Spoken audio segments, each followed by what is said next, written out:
Okay, in this problem we're adding some amount of a strong base to another amount of a weak acid, another titration problem. We want to determine the amounts of each of these reagents.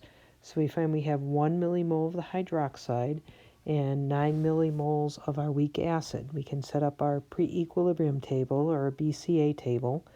We see that hydroxide essentially is going to be our limiting reagent, and HA is in excess. So all of our hydroxide is consumed, and the hydroxide converts 1 millimole of the HA to A minus.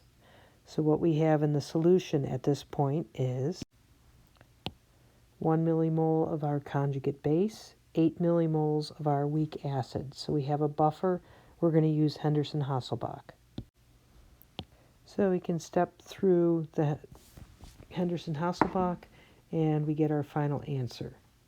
Before we go on, I want to make a note that since both the weak acid and its conjugate base are in the same solution, we can use a ratio of moles in Henderson-Hasselbalch, and we don't need to waste time calculating the concentration of each.